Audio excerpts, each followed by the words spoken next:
into our lesson 2 of apologetics tonight.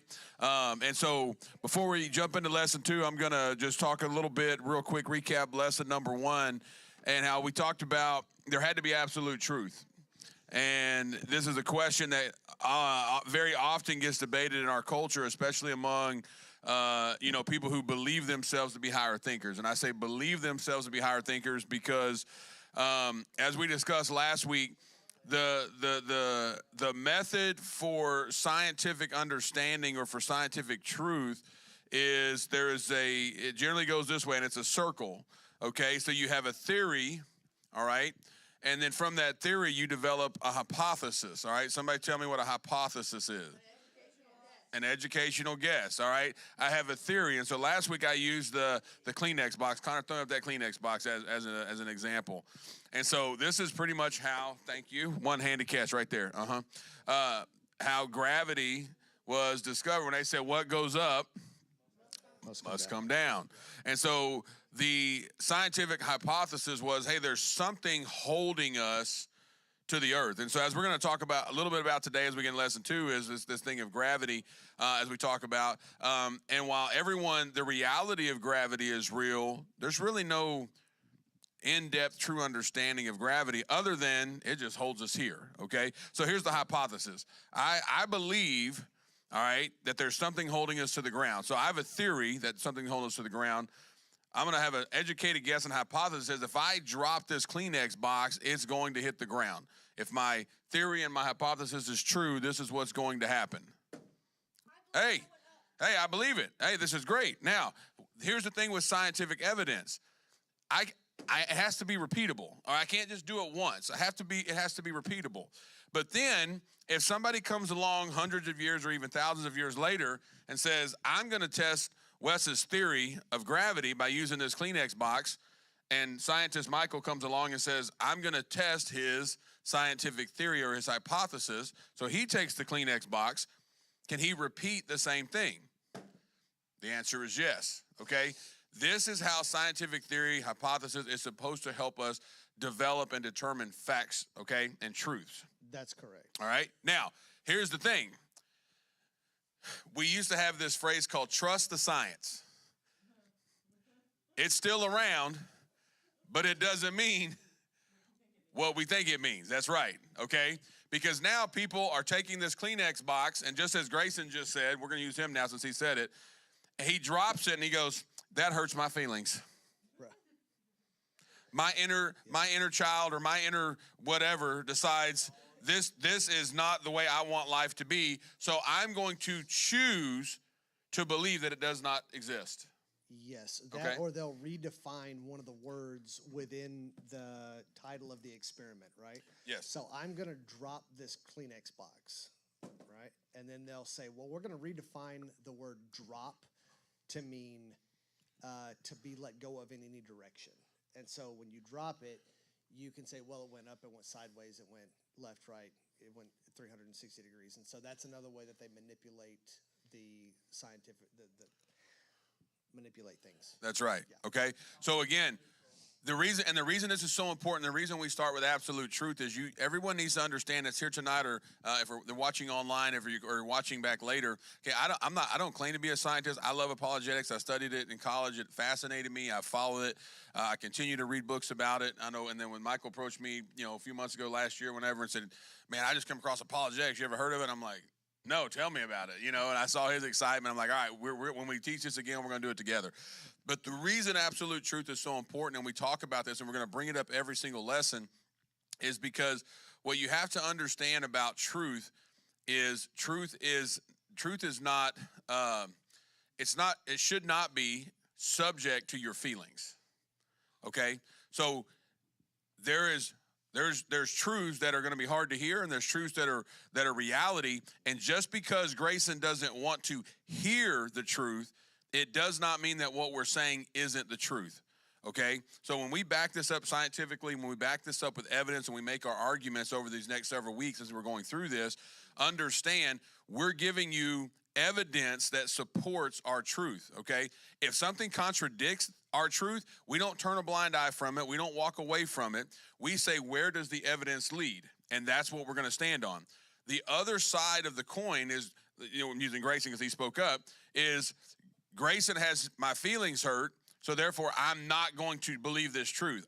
I'm sorry, Grayson, you're wrong. Okay, what I say last week when we talked about it, you're wrong. Okay, if you are not following the evidence, you are wrong. And just because it hurts your feelings doesn't mean that you get to be right, because we want to protect your feelings, okay? You don't get to go back and redefine all the words that you use. That's right. So that when you hear the truth, it doesn't sound as bad. That's right, okay? Absolutely, that's correct. Yeah. And so that's the thing, ladies and gentlemen. So what you're going to see tonight, and again, if you go and you look at some of the debates and things that we'll reference, you're going to hear people that are staring evidence in the face that is undeniable scientific proof that there is a intelligent designer behind our creation, and they will absolutely refuse to believe it, because if they choose to believe in intelligent design, they have to accept the fact that there is a God. It's really difficult to accept the fact that there is a God, even as a materialist, as an atheist. It's extremely difficult not to. It's willful ignorance, in my opinion. Yes. Because there's so much overwhelming evidence that God exists. Yes. Even if you take religion out of it, even if you take the Bible completely out of it, right? We have an excellent reference. Which we're doing. Yes. Yes, which we're doing. Yeah. We don't have a Bible up And here. there's Not two because we don't believe in it. Right, that's correct. There's two things that I would say, well, three things that I'm going to make them real quick. One is, it's very important. So faith is the bridge between belief and knowledge, okay? So we can know something to be true, okay? And if we have this much knowledge about it, right, then the cup of faith that we have to fill is not very big, right? And if we have this much knowledge about it, then the cup of faith that we have to fill is much larger, okay? And sometimes that it's less steady. Okay, so for instance, I don't remember, I think it was either Frank Turek or one of the new apologists. He said his friend's daughter went off to college, and then 6 weeks later calls home and says, "Hey, I no longer believe in God." And she had gotten around all these kids who were asking her questions that she couldn't answer, and it shook her faith. And so instead of investigating the matter, she abandoned her faith, okay?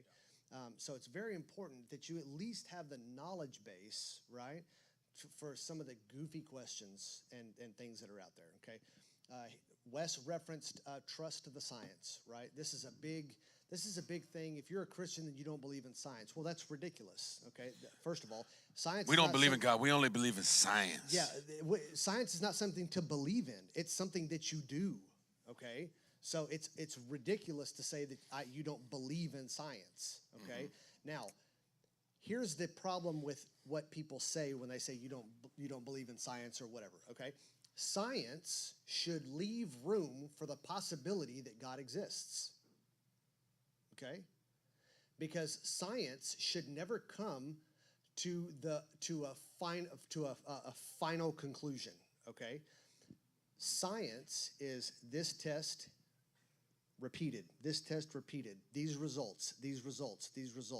And if you happen to get other results, you say, I wonder why that happened, okay? And you start retesting using the same parameters, okay? But you never dismiss a possibility in science. If you do, it is unscientific, okay? The second thing that I would say is, anytime anybody tells you that there's no absolute truth, ask them, is that absolutely true? So you're saying there's no absolute truth except for what you're saying, right? So you're the only one on earth who can give an absolutely truthful statement. It works for, is that true, right? There is no truth. Well, is that statement true? Okay, it's difficult for people to come back with that. It's like a great pizza, right? It's real broad, but it's not too deep. Okay. That's it. And so remember, as we talked about last week, that the biggest challenge in this discussion, number one, and I like the analogy Mike uses, is faith. When we talked about it last week, you're going to believe in something. You have to have faith of some kind. But I can promise you, and I'm hoping as we go through these lessons and things that you'll find this statement to be true.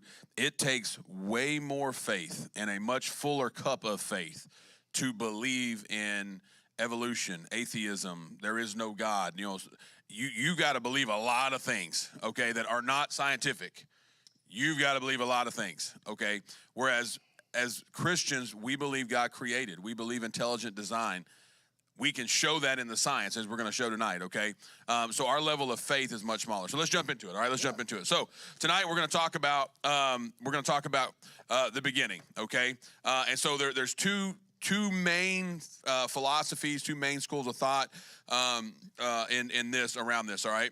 And that is evolution, hey, which we've all heard. And let me give you a quick definition. And that's my first slide there. Again, I have all this for you guys. I don't know. Yep. Evolution is the gradual development of all forms of life by natural process from common ancestral form, which itself had arisen by natural processes from complex chemicals in the Earth's primeval ocean. Original matter came into existence by spontaneous generation. That's evolution, okay? And then there's the second main, which we'll talk about tonight, is intelligent design, which is what we believe as the God of the universe. And that simply states that the universe and all of its components, as well as life, was engineered precisely to serve a purpose. This was followed by a plan to conserve and to maintain basic life systems. This is also followed by a principle of disintegration, where systems and processes are deteriorating and aging, okay? Those are very scientific, very explicit definitions of what we're going to be talking about tonight, okay? Evolution, intelligent design. All right, so let's talk about the first thing, Big Bang Theory. All right, y'all may know the Big Bang Theory, and I asked her to play this. Y'all may know the Big Bang Theory from this.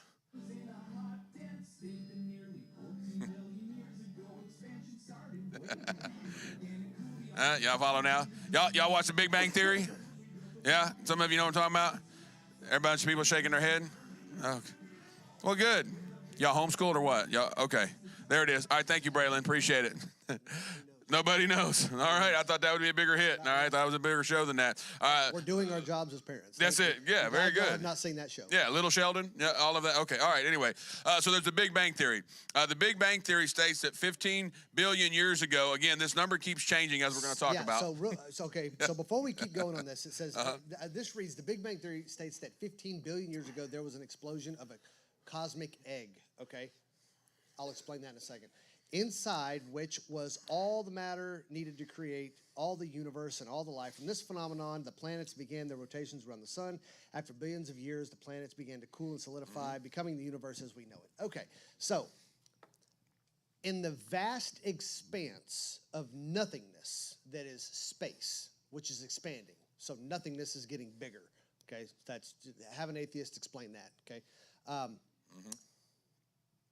Out of they nothing. said, the atheists want to say that the atheists who believe in the Big Bang Theory, there are materialists who just believe that matter is infinite, okay, which is ridiculous also.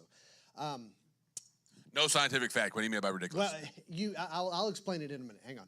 Okay, so the cosmic egg, okay, when they tell you what a cosmic egg is, what they don't tell you is that it was the size of an atom, okay? So something the size of an atom. About the 10th the size of the ballpoint pen.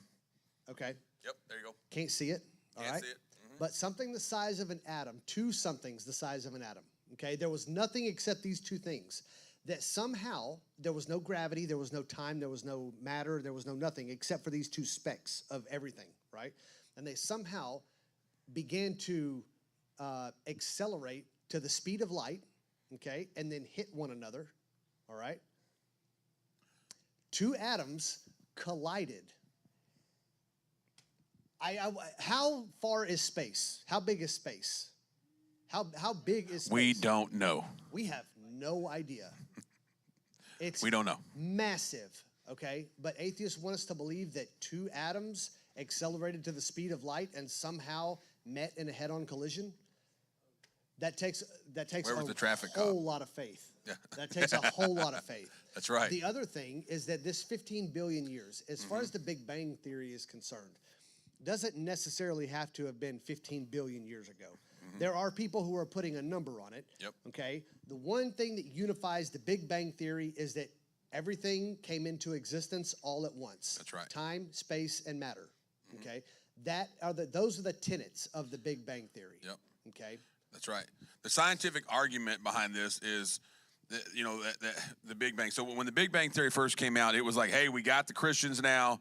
Big Bang Theory proves, like you said, atoms collided. Boom. We no longer need God now to explain creation. We have it. All right, we got it.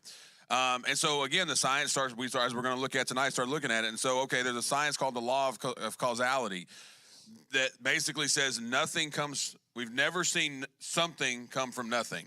All right. And so the law of causality basically says whatever begins to exist has a cause.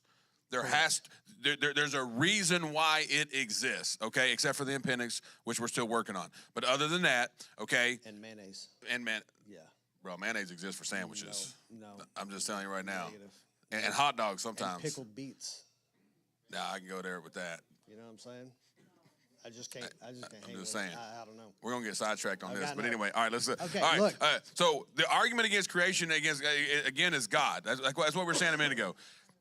If they could somehow separate intelligent design from God, then they would absolutely believe intelligent design, which some of them have, and that's where they come up with aliens. Correct. Aliens did it, okay? And so the argument up until about 150 years ago was that the world, the universe was infinite. And they needed the universe to be infinite because they needed this 15 billion years to create this life. Science overwhelmingly states now, as we're going to talk about in the beginning, that there was a beginning. Yes. The Big Bang Theory, what they were hoping would prove the non-existence of God, Correct. it's come back to bite them. Very much so. And this is where you get, so you have two different types of atheists, okay? So you have the atheists that will believe in the Big Bang Theory, okay? But they say that everything came from nothing, okay? Yep. They can't explain it, okay? But everything came from nothing. And then you have other atheists who are materialists who just believe that matter is infinite, okay? And here's the problem with that. What is this made out of? Cardboard. Cardboard. Paper. Who made the cardboard? Trees. Okay, well, that's fine. International paper. Who made There you international paper? Man. Trees. Who made trees? China. China. Who made China? China. Right. My point is that that's what you call an infinite regression, okay?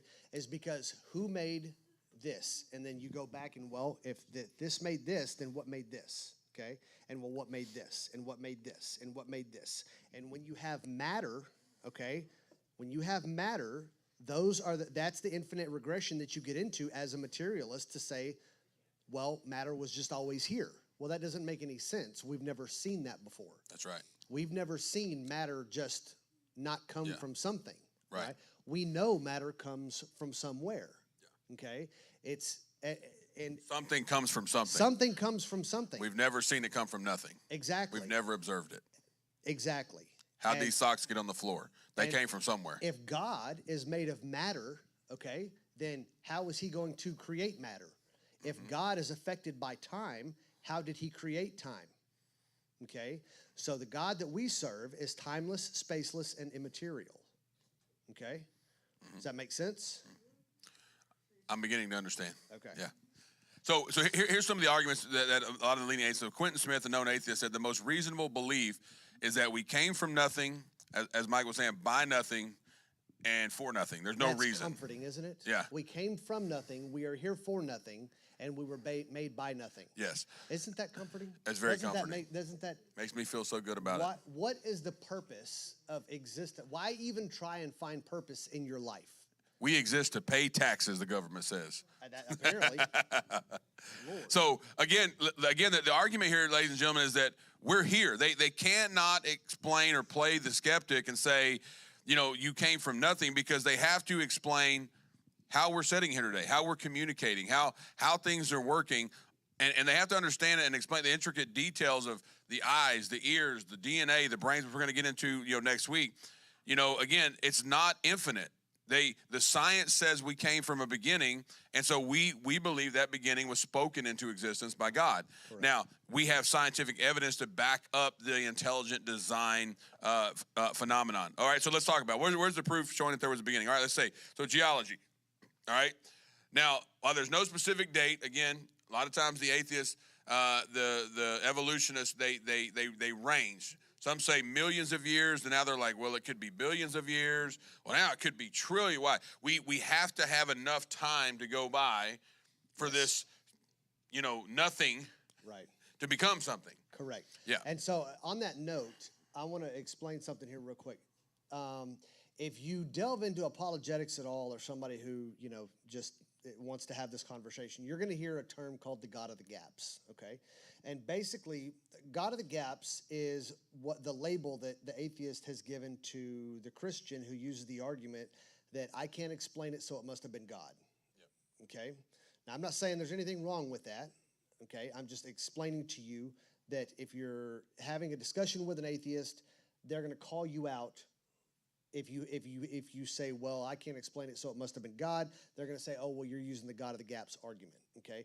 But you can flip that on its head, okay? Because any atheist is going to, there's not a person on earth, and there never was and there never will be anybody who can explain how life began without God, okay? It's impossible because it didn't happen, all right? But they're going to say, well, given enough time and chance, okay, the proteins, the amino acids, and the nucleotides, okay, formed together and accidentally created life, okay? The atheist's God of the gaps is time and chance, okay? When they can't explain something, they will say, given enough time and chance, this would have happened. Yeah, that's their own fallback. And, Yes. and listen, ladies and gentlemen, we will have, as you'll see tonight, that we'll have all kinds of. I mean, we can't even begin to cover in an hour everything. And again, the resources that are there on the app, that are out there on the website, go look at them. Go watch these YouTube videos. There's so much more evidence than we can present in an hour to prove intelligent design. And they spend their time arguing against it or trying to disclaim it, but they can't, because if they do the same theory, the same hypothesis, and run the same scientific study, they get the same answer. But again, it points to an intelligent designer, points to God, and that's not something that they personally want in their life, okay?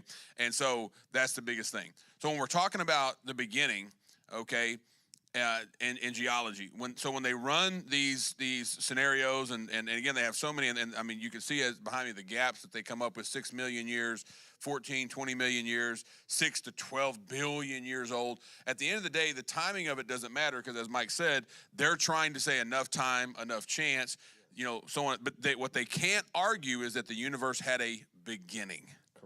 Okay, so that's the point that you need to take away from this tonight, is that the universe had a beginning. It's not infinite, okay? Then we talk about next the theory of relativity. So Albert Einstein comes up with this theory that says, hey, we start applying this to the whole universe, and he was shocked to discover that it did not allow for a static universe. So you mentioned this just a minute ago. So Albert Einstein's theory of relativity proves the Earth, the universe, is expanding, right? Yes. I say it posits that the universe is expanding. Doesn't necessarily prove it. But yes, 100%. So the theory is it's expanding. So when he ran his theory, he said it's either expanding or it's imploding. So it's either rushing away or it's coming back together. So we know now that it is expanding through the science that as we're going to talk about in a minute, the Hubble telescope and all this kind of stuff that we're going to talk about. So what it points back to is a beginning. There was a Big Bang. There was the universe began, and as it began to grow, it's now continuing to grow. All right, so as we talk about the law of thermodynamics and stuff in here in just a minute, you'll understand this a little better. Things set in motion, right, continue to stay in motion, so on and so forth. All of the science says, hey, there was a beginning, it happened. Okay, right after this, Russian mathematician Alexander Friedman and others developed models based on Einstein's theory, proved that the universe was expanding. This meant that if you were to go back in time, the universe would be a single origin before which it did not exist, therefore a beginning. A beginning. Yep. All right, and then Edward Hubble. Yeah, this dude was pretty. He had some foresight, didn't he? Yeah, he did. Yeah. He said that he could see stuff. He said that the light coming from the distant galaxies appears to be redder than it should. So the way that they measure distance in space is by how is by the frequency of the light wave. Okay, and so they've noticed that they're still trying to figure out how gravity affects it, but the longer of a distance that light has traveled, the lower the frequency. It loses a little bit of its color. Yeah. And so what he was able to do when he developed, everybody ever heard the Hubble telescope?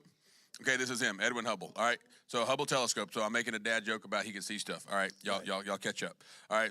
So again, what he's proving is based on what we were able to see now and what we're able to know, that again, the earth is expanding or the universe is expanding, therefore it had a beginning. Right. So all of these different things that we're talking about tonight and we're showing you prove that the earth had a beginning. So at some point, evolution had if evolution was to be real, okay, again, we follow the science, we follow the theory, we follow the formula, it had to start somewhere.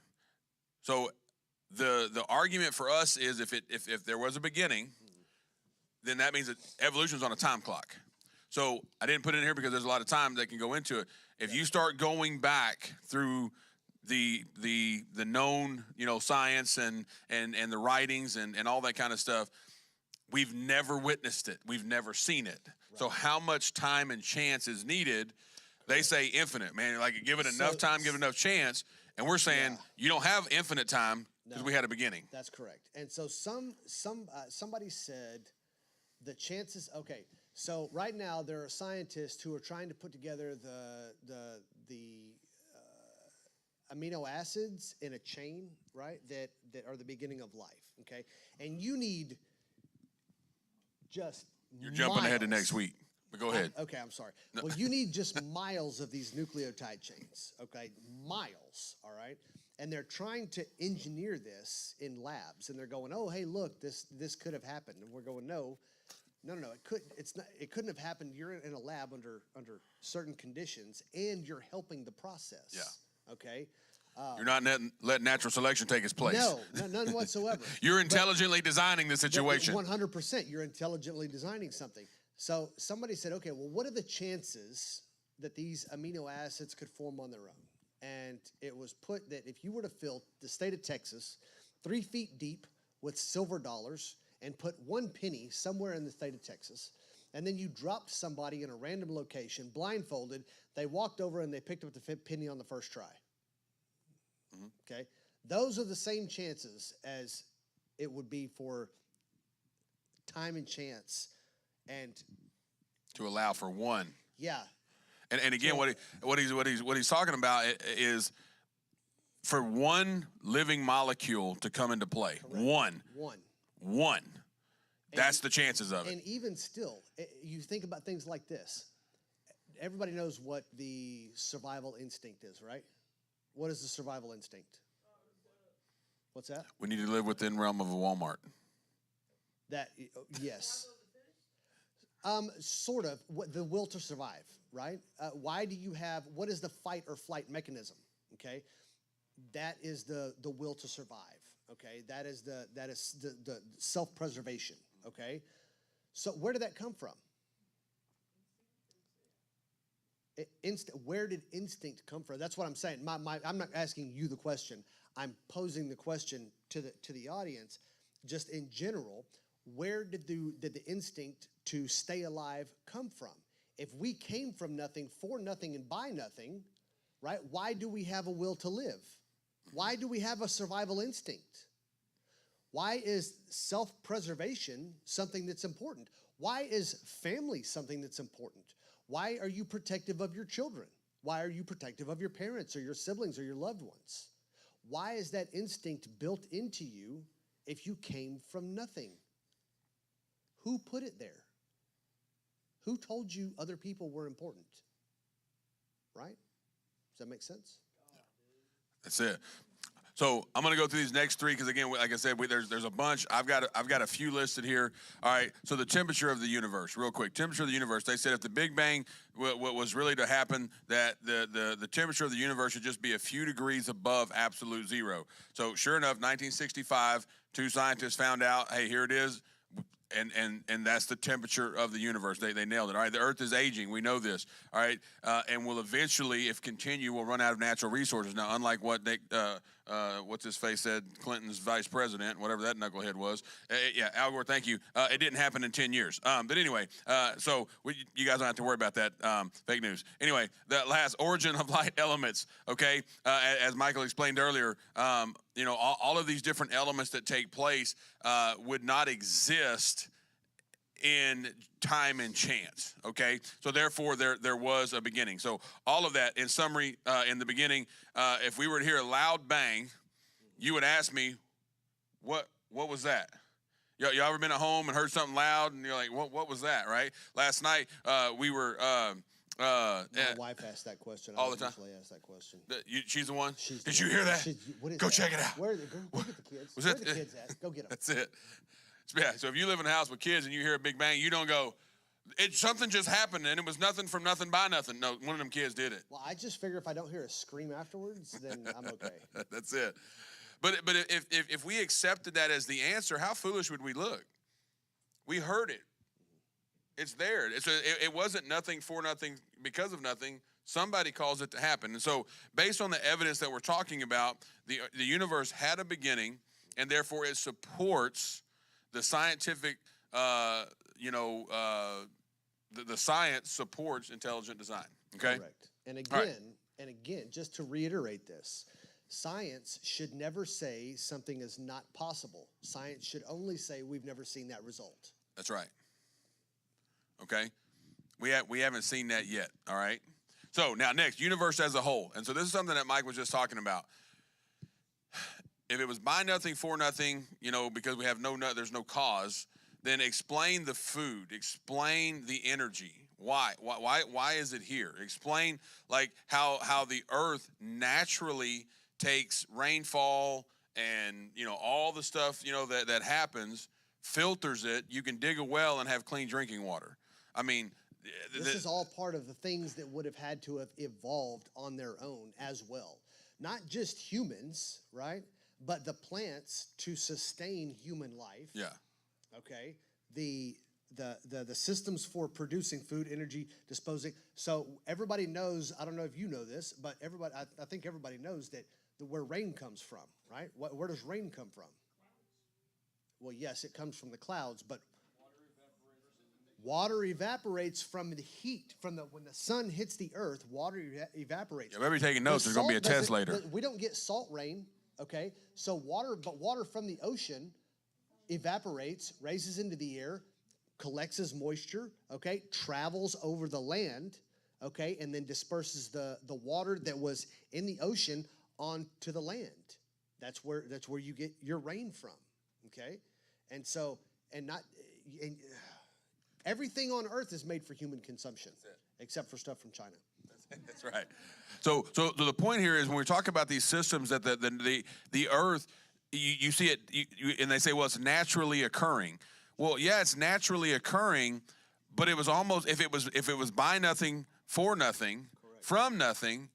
Why would it be naturally occurring to sustain our life? Correct. Why? And so when you look at the Genesis account, Genesis day 1, what did God do? Day 2, what did God do? Day 3. And so when you look through there from a scientific method, the question becomes, which comes first, the chicken or the egg? Which comes first, the plant or the bees to pollinate that plant?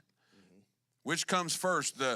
And when you look at male and female, when you look at creation and you look at male and female, you look at all of these different things, you'll notice the things needed to support life, the animals, the birds, the fish, were created first. God created the heavens and the earth. He created the water and dry land. Then he put the fish in the water. Can you imagine if God said, "Let there be fish"? Oh, snap. They're not doing too well on the land. I need kale. Kale. We need to. No, he created the things needed to sustain life before he created the life. He created the plants before he created the bees and to pollinate the plants. Because if a bee shows up and all of a sudden he has nothing to work with, he has nothing to eat, nothing to survive on, again, it's a problem. And so what we see is we see the Genesis account that way. Well, guess when we talk about the fossil records coming up in the next week, you'll see what we see in the fossil records matches what we see in Genesis, okay? Yeah. So again, a system that's from nothing, for nothing, by nothing doesn't show up and support life. It has no reason to, okay? Correct. So the analogy here is this, ladies and gentlemen. Let's just say, we're out, in the woods hunting, and all of a sudden we come out on this clearing, and there's this beautiful home that's sitting there. Beautiful home. Man, it's got AC, it's got water, it's got indoor plumbing, it's got all of our favorite food in the fridge, it's got a nice, comfortable bed, it's got TV with ESPN and the Golf Channel, like all of these things. Which one of us walks up there and goes, time and chance, baby, time and chance? What are the odds that trees fell over billions of years and glass and sand, and somehow a well showed up and coax cable and Starlink? I mean, like, and Wi-Fi, time and chance. Which one of us is going to believe that it just happened? No, not you would be an absolute fool if all of a sudden you go, hey, how'd you come about this house? Bro, you're not going to believe it. Just walking through the woods, and it's just here. Evolution. You're going to say, somebody built this house. Somebody built it for you. Listen, Goldilocks, there ain't 3 bears out here running around with mediocre porridge. Somebody built this home, and you're trespassing, And so it's the same thing when it comes to the universe. It's the same thing when it comes to the world. We have all of these systems that are in place designed to sustain our life, and yet we are being asked to believe that time and chance. Yeah. We got lucky. Yeah. You just got lucky, okay? It doesn't matter. So we talked about gravity earlier, okay? So the law of gravity, Yeah, I like this one. Yeah, go ahead. So I like this one. So gravity, okay? The force of gravity is so specific, okay, There you go. that if you were to take a measuring tape and stretch it from one end of the known universe to the other end, and then you moved the degree of the force of gravity 1 inch in either direction, okay, then there would be no life, okay? There would be no life. Because too much and everything would be too dense and too little, and the planets wouldn't form. Okay? Now, why is this? Why does that even matter? Why does that even make a difference? Well, if there's a point 0.00000000001 chance, right, that gravity would have been in either direction, how feasible is it that was not engineered? Right? Now, think about this. Gravity had to be that force, whatever the force of gravity is 0.032 or something like that, kilonewton meter European measurements. And so it had to be that way from the beginning. So from the time of the Big Bang, the force of gravity has been consistent. So how much time and chance did gravity have to evolve to the correct force? It didn't. It was that way from the beginning. So, guys, this is what's known. These are some of the scientific laws that are known as the cosmological constant, but it's also referred to as the razor's edge.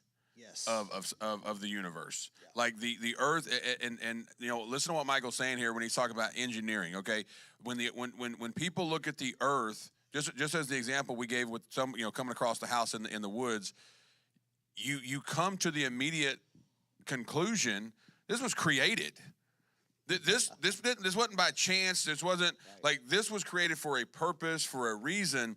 And so when you look at this cosmological constant, talking about, when he says you take a measuring tape and stretch it from one end of the universe to the other. And guys, we're talking about, from the known universe. From the known universe. Trillions of light years. Trillions of light years.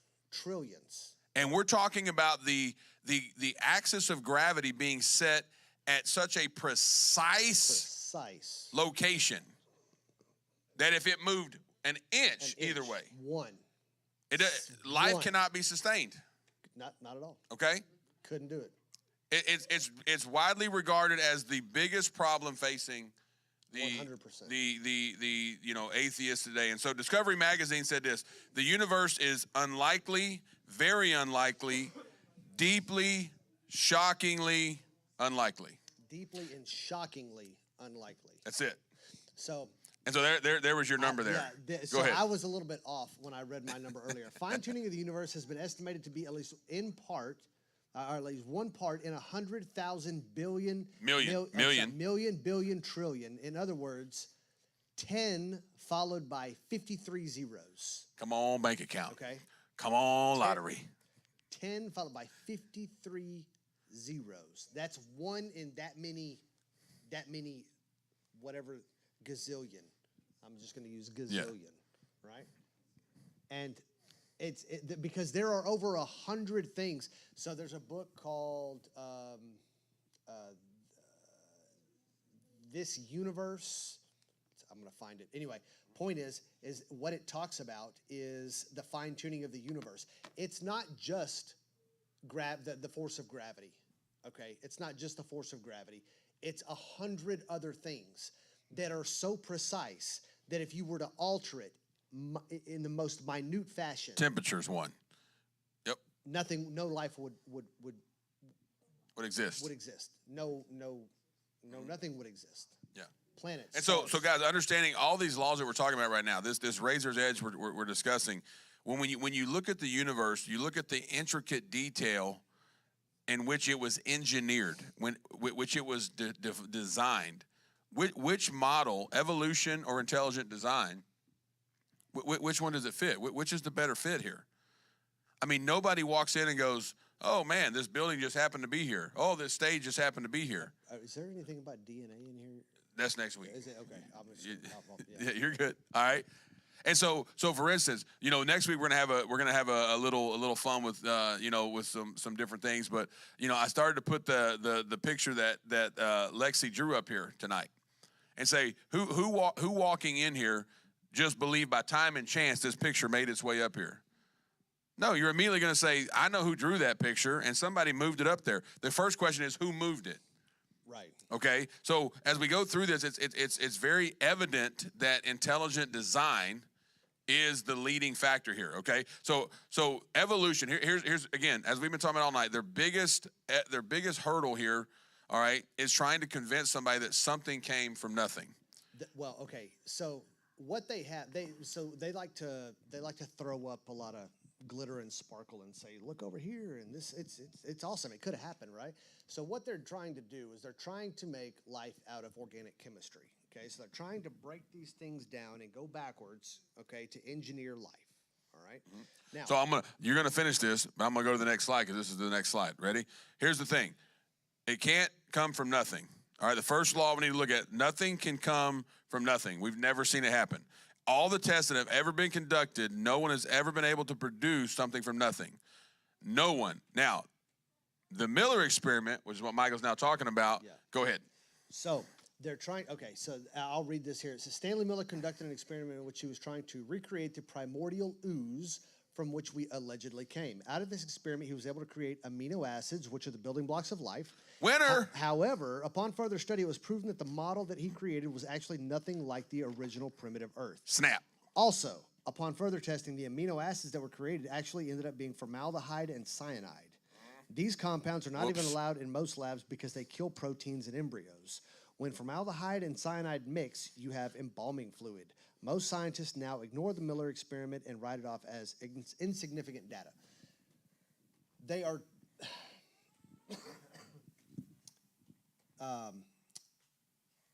you cannot... They don't even know what they're going to create, okay? They don't even know what they're going to create. Evolution's biggest hurdle is the fact that it's unprovable.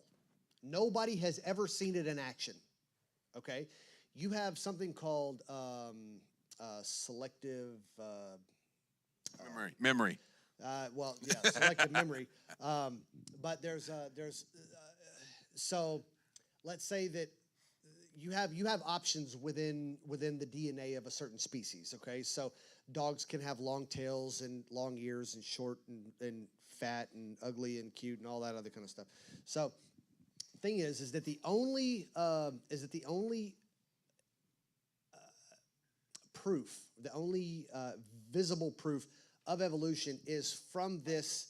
Is this microevolution, okay? Because there were these birds on the Galapagos Island that had short beaks, and they were dying. The species was dying, and they ended up growing longer beaks, and they were able to survive because they could get down in places where they couldn't with their short beaks. Okay, that's when I say, I mean literally. I'm not saying that everybody overuses literally. Inconceivable. Everybody overuses literally, but I mean it in the actual sense that it's literally the only proof of evolution, and it's not even the proof of macroevolution. It's just proof that there are options within our DNA that can change. It's just these birds can have longer beaks. Awesome. And it's the same thing with like winter. Like when winter's coming on, what do your dogs do? Their coats start getting a little thicker, right? Well, correct. It's evolution. Yeah. No, their body's telling them, hey, but it's getting cold. Same way we go put on a jacket. Yes. Okay. They have attached these things to evolution. Right. Okay. They've attached these things to evolution. And so the important part of this is, guys, like what we've been talking about. When you run this experiment, like this Miller experiment, all right, that you see up here behind me with all these test tubes, if you go and open your science textbook today, the Miller experiment is in your science textbook today. This experiment behind us that Michael just talked about is in your textbook today, and you were taught this as fact. We created the primordial soup. We created this ooze, and Miller got proteins out of it. Okay, he got aminos out of it. Well, here's the deal, ladies and gentlemen. This test has to be repeated by others the same way. Every single time they have repeated this test, they have not created the same amino acid. So they went back and they looked and they said, oh, wait a minute, Miller, you're doing different things. You're creating electrical currents.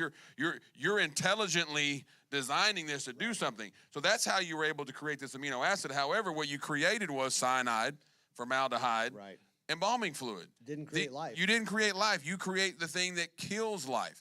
We know that to be factual today.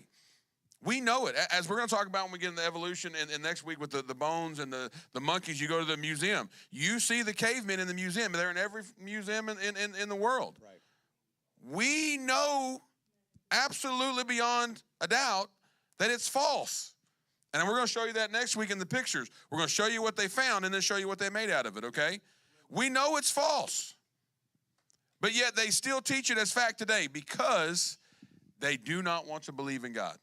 That's the bottom line, okay? They don't want to believe in God. And so this Miller experiment that we're talking about tonight is still in your textbooks today. They still teach this in colleges today as fact. And we know it's wrong. And we really should be more familiar with some of the people who put up intelligent arguments for the things that people throw at us, okay?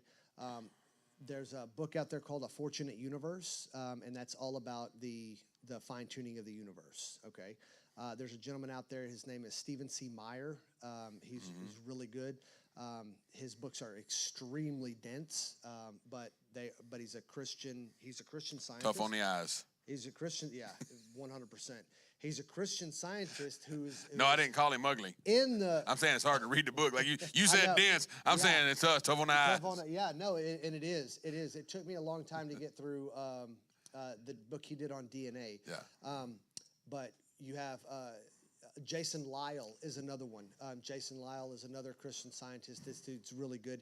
He's got a lot of presentations on YouTube where he will kind of go through and he gives his opinions on different scientific topics. He talks about carbon dating and the issues that he has with carbon dating, which is how we figure out how old something is. We use carbon dating method. But these are things that you guys should be looking for. Okay, not just listening to us up here talk about how ridiculous we think atheists are or how they're just running from the truth. You should be seeking the truth. That's right. You should be seeking the truth. Yeah. So not just reading your Bible, but reading your Bible and then backing that up with good knowledge and arguments from like-minded people. That's right. And again, this isn't as I mentioned last week, this isn't a class or a series that says, hey, now take this information and go beat people up with it. Like, Yes. you are so dumb. I can't believe you believe that. You've got to be respectful. You got to be because listen, at the end of the day, what we're telling you is the science proves intelligent design. Yes. But people get to choose. God gave everyone the gift of free will. They get to choose. They can choose not to love God and not to believe in God. That's their gift that God gave them. Okay? Now, there are those that are out there that want, they need a little more. But we got to be ready to give an answer. Okay? That is so, correct. all right, 9 minutes. All right, so just real quick, I'm going to go through a few more things here, Mike and I, and then we'll kind of close this up. And I left some room at the end to talk a little more about the God of the Gap and then any other resources and things like that we want to bring up. Okay, so Darwin's Tree of Life. We're going to talk a lot more about this next week. But again, in explaining the creation of the world and how things came about, he talks about, he has a tree of life that he drew. Again, this is his theory, his hypothesis, and over again, Darwin writes, my theory, my theory, my theory, my theory, and he states this, and even Darwin himself said, the fossil records do not prove my theory, but I do believe that in the future records they will, but as of today, that is not the case. And then he goes on to say, other than the fact that not just the fossils that support Darwin's theory, the Cambrian explosion, which again we'll talk more about next week, absolutely disproves his theory.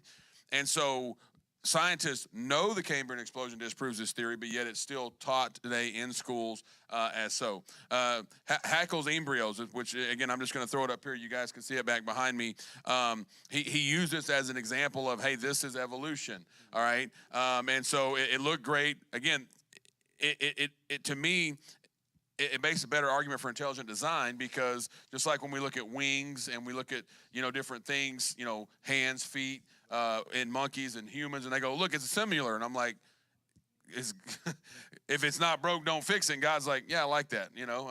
That works. Do it over here, but, make it a little different. But the problem with Haeckel's embryos is there's three things. One, he faked the drawings. He made these up. He drew them himself. All right. He literally, he's an artist. He drew these things. It's been proven, guys. He literally made these things up.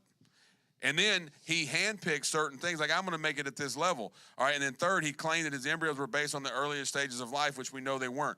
All of these things we know today are wrong. Atheists know they are wrong. They still teach it.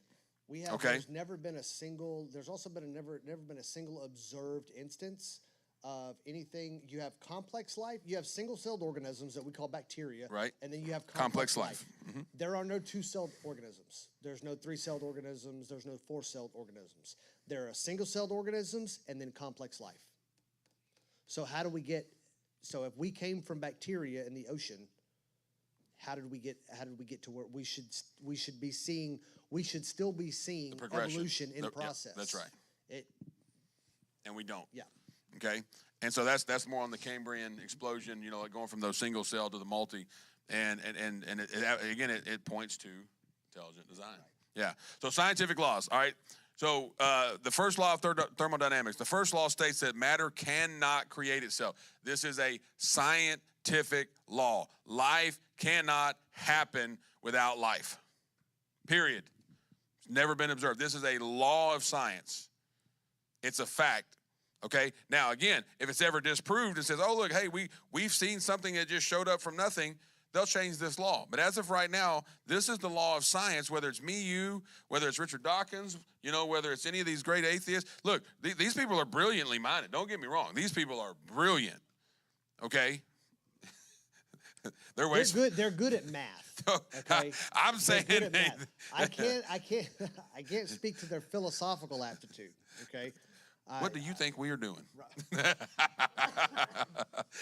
No, to his point, they are intelligent people, mathematically, scientifically, but I'd have to say morally, there's a flaw here.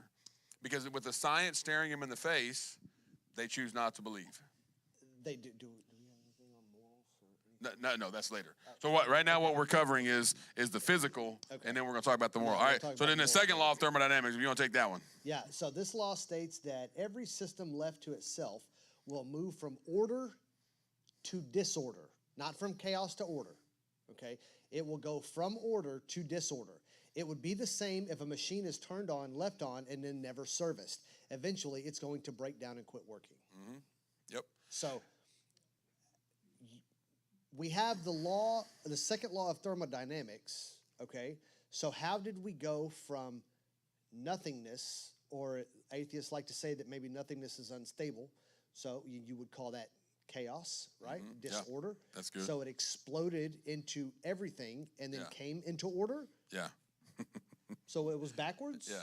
For all you parents out there, another great illustration is, how many of you have left your child alone in their room and came back and everything was spotless? Unless there was a threat of death, which is intelligent design. Never. It's chaos. Yeah. A lot of times, if you depending on how long you leave there, it's worse than when you first put them in there. Yeah. Okay. That's the second law of thermodynamics. That's right. Yeah. Okay.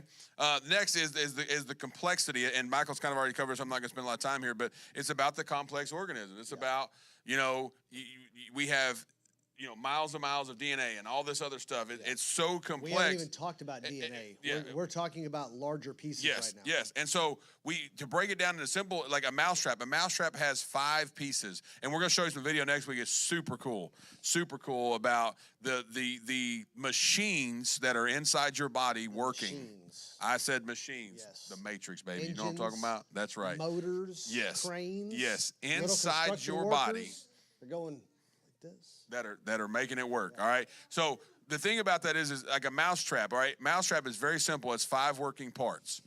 If any one of those parts is missing, you don't catch mice. Correct. Okay. Wait till you see your DNA next week. All right. We're going to talk more about that next week. I know we're almost out of time, but it's very complex. And so, again, we're going to talk a lot about this next week. 250, 300 amino acids to form a single cell. You'll see all this next week. I'm not going to spend a lot of time here. I just want to kind of let you know that. All right. All of this, as we conclude here tonight, is real simple. And I'm going to leave time for Mike to talk a little more about the God of the gaps, because that is very important. Science does not answer everything. And I know that's a contradiction. People want to say, oh, yes, it does. It doesn't, ladies and gentlemen. Science is a continuing process of trying to figure things out. Yeah. But to this point today, every scientific fact that we look at and we see today points to a creator, and it points to intelligent design. Yeah. Now, there are arguments on both sides there, and again, my biggest thing as I turn this over to Michael is people who choose to see all this evidence and not believe, you're going to have a very difficult time proving to them scientifically that they should believe in God, because most of them have chosen not to believe because of a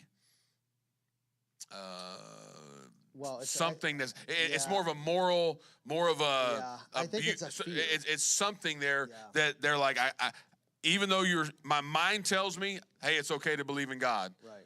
but there's a fear, there's a hurt, there's something there. And so, again, this is not meant to beat people up. It's not meant to abuse people. It's meant to build faith in you that, hey, you can be smart.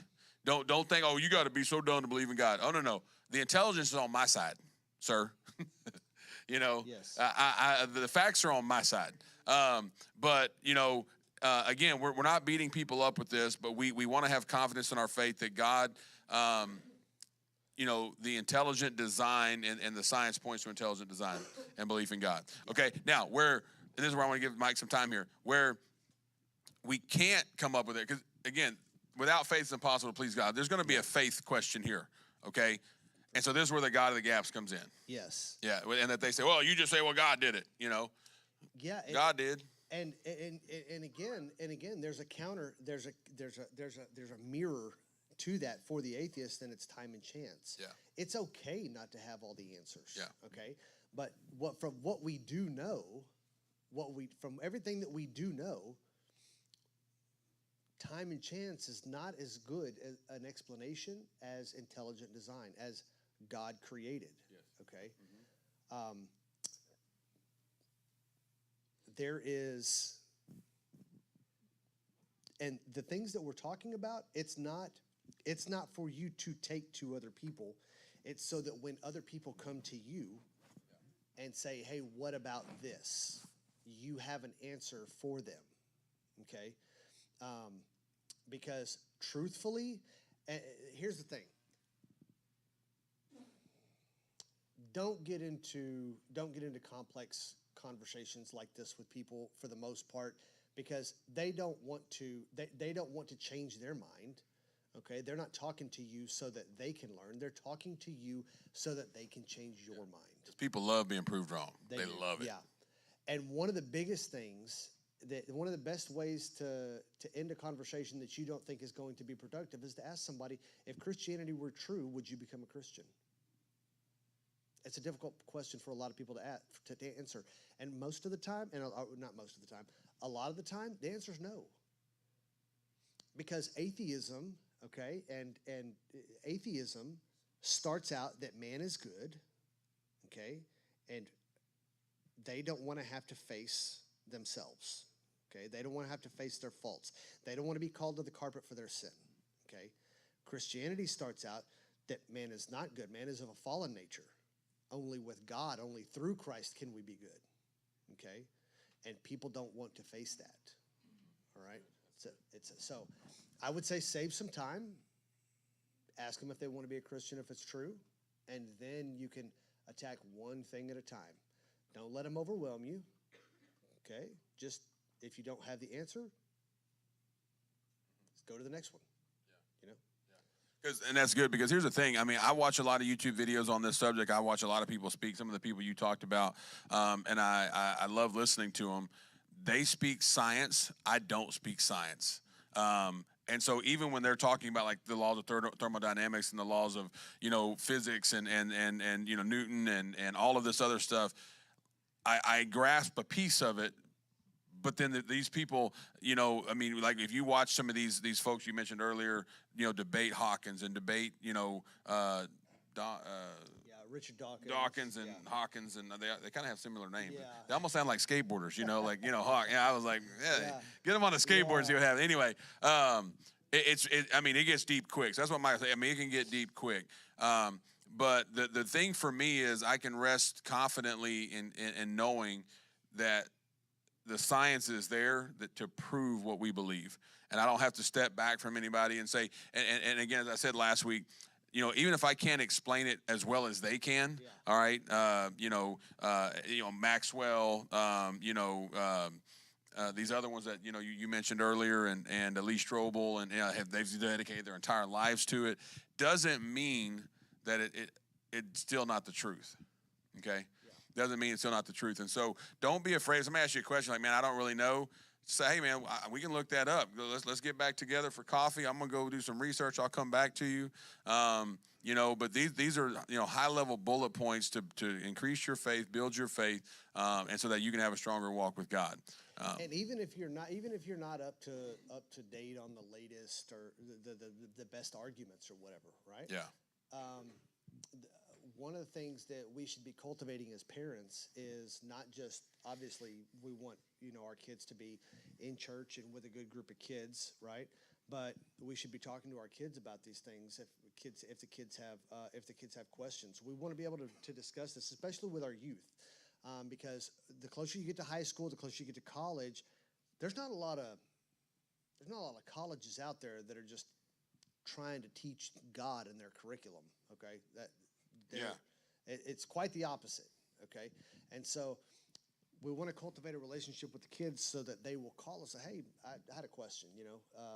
This guy said that we all came from apes. Is that true? And it's good to have a conversation. And hey, you know what? I tell you what. Let's talk about it. We'll look it up, and then we'll come back to it. But that way we're talking with our kids about it as well. Oh, absolutely. Yeah, because when you go to school, you go to high school, you go to college, again, we want you guys to have the confidence to be able to walk in. Again, not be disrespectful. I'm not saying stand up in front of the class, even though a lot of times at college they like to call Christians out. But with confidence, say, hey, look, I'll have a respectful conversation with you, but I'm not here to make you look dumb, and I'm not here to have you do the same to me. If we want to have an open conversation, we can have it. Because most of the time when, again, as we keep saying, when someone's choosing not to believe intelligent design, it has nothing to do with the facts. Correct. And it has nothing to do with the science. Yeah. It has everything to do with they don't want to be, they don't want to acknowledge that there is a creator, that there is a God, and that they're supposed to live up to his standard. Yes. Absolutely. So, all right, well, that's all we have for you tonight. All right. Next week, we're going to be talking more about, the DNA. We're going to talk about the fossil records. What do the bones say? We'll be looking through that. So that's super exciting. So you guys make sure you come next week, and we'll be talking about that. So, all right, let's close this out in prayer tonight. Heavenly Father, we love you. We thank you so much for this night, for this opportunity to get to come together with our brothers and our sisters, Lord, and deepen our walk with you. Lord, draw closer to you through the science that this creation that you have made, the atmosphere, Lord, the sun, the moon, the stars that we see every day, and know that you created those for a purpose. And the same way that you created the sun, the moon, the stars, and your word says that you called them into existence, Lord, you created us for a purpose. And so we are just so thankful for this opportunity to get to come and draw closer to you and learn more and more about your beautiful creation tonight. Lord, I pray for everybody that is in this place today, that you would bless them, you would open their understanding, you would help them have a great rest of their week. Those that are watching online, Lord, that you would touch them as well. I pray that you would continue to heal and touch Bubba and Candace right now, and anybody else that I'm forgetting, in the name of Jesus. Lord, we pray for a great service on Sunday, and we dismiss in Jesus' name. Amen.